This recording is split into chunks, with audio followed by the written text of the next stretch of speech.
Pane, to nie je pekné. Ja vám pozerám do výsledkov a vy mne do výstrihu. Zostávajú mi 2 dni života. To mi nedoprajete aspoň toto? Aha, tak prečo to nepoviete rovno? Počkajte, idem zamknúť dvere. Chcel by som dostať nejakú prácu.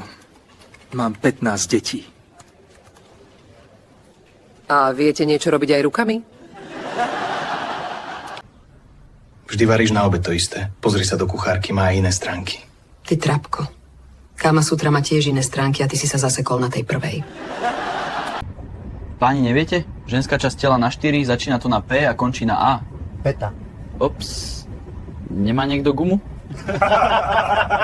Čo si myslíte o cenách bytov na Slovensku?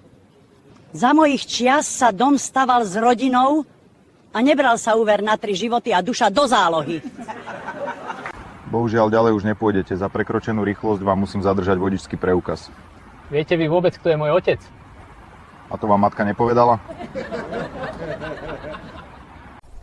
Haló, nemáš vodičák, nemáš prilbu a motorka nie je prihlásená. Povedz mi, čo máš? No, mám 50 eur. Tak to povedz hneď do keľu, nemusela som ťa tak dlho otravovať.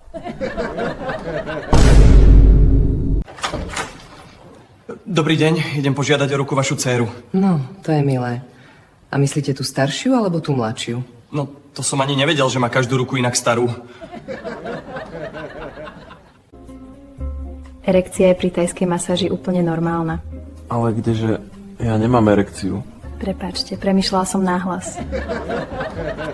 Obžalovaný, prečo ste pichli tu prítomného poškodeného až 3-krát? Ja som ho pichol iba raz, ale vidlami. Manžel včera povedal, že nocoval u priateľa. No a čo?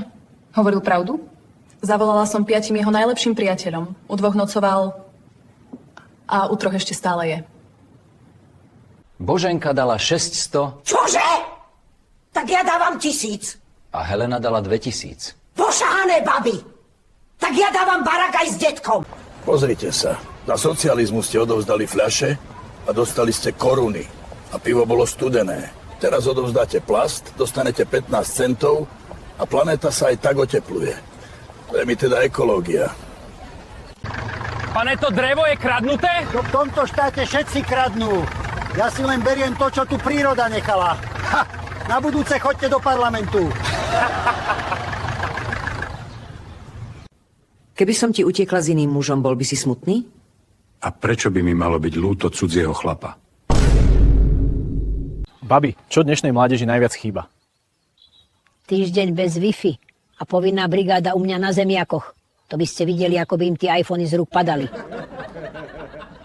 Pane môj, pozývam na čajík. Dcera, ponáhľam sa. Ale ja som pripravila čajík aj obálku. Aha, tak to na 5 minút vojdem. Ak si to dopozeral až sem, buď nemáš čo robiť, alebo ťa baví Faktos TV. V oboch prípadoch like, odber, zdieľaj.